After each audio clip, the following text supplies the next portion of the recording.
Ka-people, welcome dito sa ating channel. Panibagong video ang ating tatalakayin ngayon at ating bigyang reaksyon.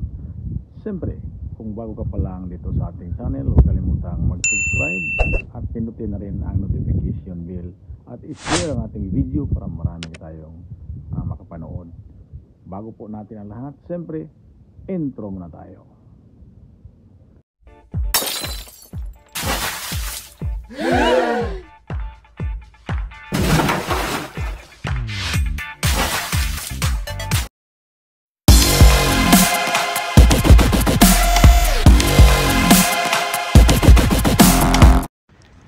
Former PNP Chief Bato de la Rosa ngayon ay isa ng senador at ngayong kasalukuyang inimbestigahan itong droga na nasabat sa Batangas at saka ito yung nag-leak na PDEA na confidential na operation report na ito ay ginawa ni Jonathan Morales at nakita doon sa pinalabas ni Maharlika, kaya nakita na ito sa publiko, kaya na umabot ngayon sa Senado.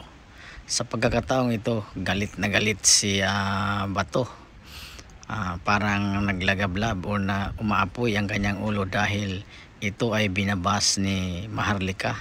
Sinabi kasi ni Maharlika na hindi siya at si Jonathan Morales ang topic, si President Bongbong Marcos ang topic.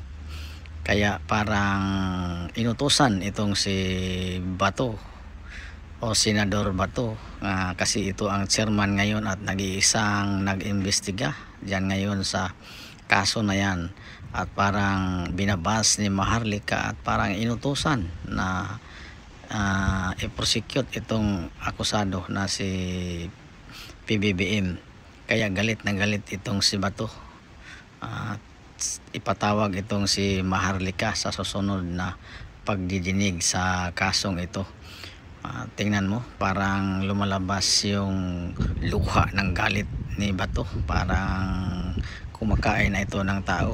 Ganyan si Bato, basta matamaan siya at parang lumalabas yung kanyang luha. Kaya panoorin natin itong video ngayon na ating ipapakita sa inyong lahat kung paano naggalit itong si Bato tungkol dito sa sinasabi at ni Maharlika. Ayun na. Senator Ronald Bato de la Rosa, si Marcos bangag ang subject, hindi ako at si Morales. My God, magtatanong na ba ako na nabayaran ka ni Lisa? How irresponsible media personality. We are trying our best here to come up with the truth and nothing but the truth. Wala tayong pinapanigan. Ngayon, pati ako tinitira na ni Maharlika. Maharlika, punta ka dito para pakinggan ka namin. Hindi yung iboto ka namin. Gagamitin mo yung power of the media para siraan ako. Very responsible naman yan. Sinasabi ko, gaano ka-sensitive itong ginawa na to ni Bato de la Rosa. The mere fact, ha? Pakinggan, trip ni Maharlika. Kailangan itong hearing na ito dapat, magpapile pa ako ng resolusyon. Then pag i-read pa ito sa plenary, bago ito ma-assign sa committee ko para i-conduct ng hearing.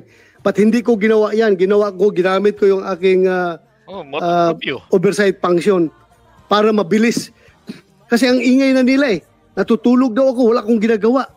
Hindi naman nila alam na bakasyon ang Senado. Paano ako makapag-aksyon na bakasyon ang Senado? Ang hirap niyo, Maharlika. Please, kung mahal mo ang Pilipinas, magpakatotoo ka. Huwag mo idama yung tao dito na nagtatrabaho para sa katotohanan. Ay, nako. Kala ko ba? Kala mo kakampi. Anyway, hindi tayo dapat ma-distract dyan because ang ating purpose dito is malaman ang katotohanan. Correct. Ha? At nasa malaman ang katotohanan. Bakit? Jonathan Morales, do you feel na ikaw ang kinikrucify ko dito ngayon sa hearing na ito? Do you think, please tell me, No, if Your I am Honor. being unfair to you, if I am being persecuting, very persecuting to you, please tell me. No, Your Honor. Ha? No, Your Honor. O bakit sinabi ni Maharlika na gano'n daw ang ginagawa ko? Hindi ko po alam, Your Honor. Kilala mo ba si Maharlika? Doon lang na-interview po nung tinawagan po ako. Pero wala po akong personal relationship sa kanya. Wala po. Kaya kung napanood nyo po yung interview ko sa kanya, hindi ako, yung mga ibang information, hindi ko po sinasabi.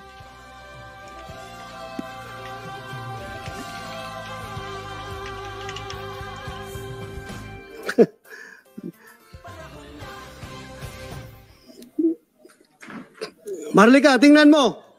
Kung ilang senador andito ngayon, nakaupo. Isa lang. Kung nakikinig ka ngayon, Maharlika. Sino lang ang senador nandito ngayon, nag-hearing? Yes. Why? You ask yourself. Di ba? Kung sinong senador lang ang gusto I'm with malaman you ang katotohanan. now. At the moment, I'm with you. Senator Bato de la Rosa. God Mga damn. kapatid, palakpak naman kayo dyan. I know you're monitoring right now. Maring engot-engot siya. Mahilig ka mang baboy sa ibang tao.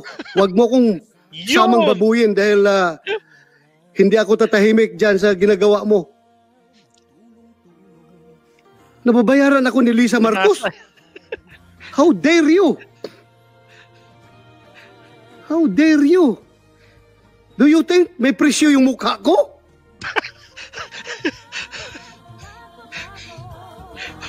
Galit na, mumula na. Oh. Ang hirap nitong social media ba? Anybody can just castigate anybody without Yun yan si Maharlika Marian. unfairly. Jane. Pati tayo, nadamay ito. Kung gusto kong pagtakpan si Presidente Marcos, dapat hindi na ako nag-hearing dito, Marlika. Ha? Hindi na ako nag-hearing dito. Kung gusto mong nabayaran ako ni First Lady, wala na. Hindi ko na ito kinandak ng hearing. But my God, we are talking about the future of the Philippines. Future ng Filipino people. Drugs ito. Kaya ako nag-hearing. At huwag mo akong i-accuse ng mga ganun. God damn. My God.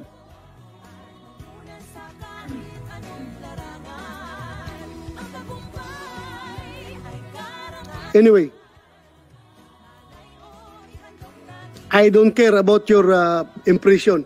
I'm here to do my duty as the chairman of the Senate Committee on Dangerous Drugs. Kung sinasabi mo na bayaran or na-influence ako, no! Nobody can influence me. This committee is independent and it can use its power. Lahat ng power ng committee na ito para malaman ang katotohanan. Hindi po tayo magpapadikta kahit sino man. I was elected by the Filipino people Right. para gampanan yung aking mandato. And here I am. I'm doing my job. I'm doing my job. We are a co-equal branch of government with that of the executive.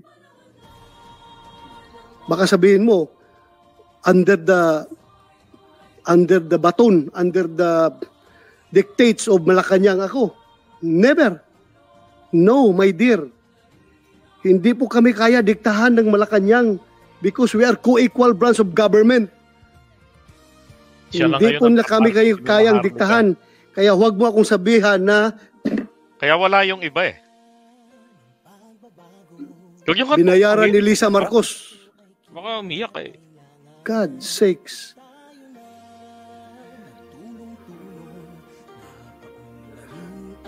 Hindi mo lang alam kung ilang gira dinaanan ko. Wala po akong inatras ang gira. Hindi po ako umaatras sa laban.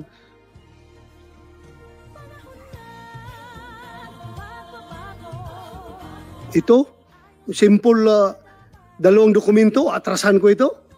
Ano ka? Hello?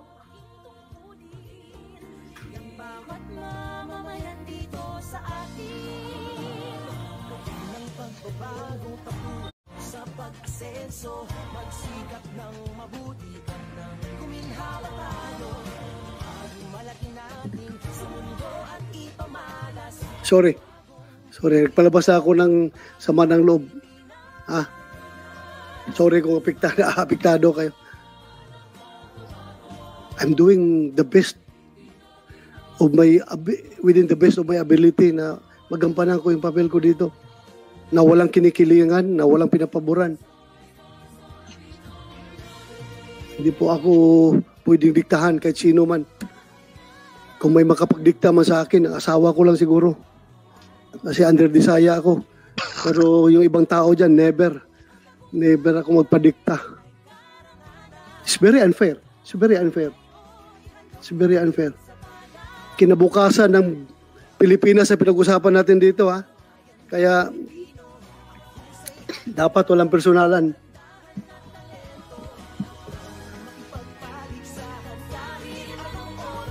Alam mo, kung hindi ka nag-aral ng investigation, Marlica, lilecturean kita. Ang pag-iimbestiga po, madam, ay huwag mong haluan ng feelings. Huwag mong haluan ng emosyon. You stick with the facts. Kaya itong mga facts natin ngayon ginagather. Hindi tayo pwede magpalabas ng emosyon dito na kumakampi ka kanino at pinapaboran mo si ganito. Hindi po. Failure ang investigation mo dyan kapag haluan mo ng emosyon. Failure. Walang pupuntahan ang investigasyon mo. Kaya facts ang hinahanap natin dito. Galit ka pala kung tinatanggap ko yung facts na binibigay ng PDEA sa akin. Gusto mo lang yung facts ni Jonathan Jonathan Morales lang tatanggapin ko. Correct. So, ano kasi investigasyon yan? One-sided. God damn. Huwag mo kong turuan sa investigasyon dahil nag-retire ako.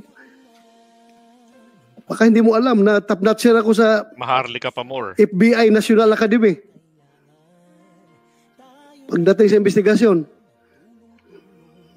hindi mo lang alam, madam.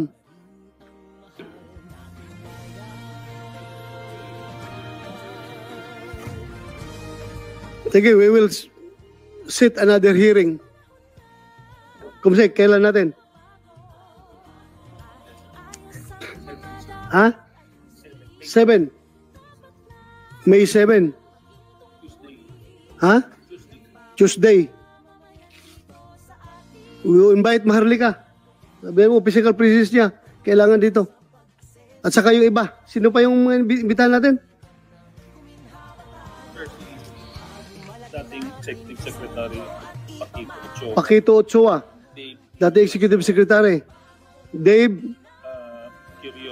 Curioso. Contractual. Tapos si Ms. Maharlika, then si Attorney Delgado. And please tell them that their presence, napaka-importante ito their presence is very much highly needed.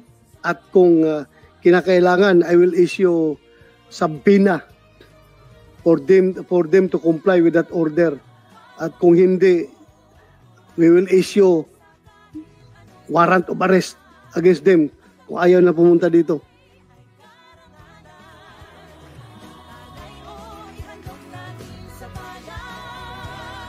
Jonathan?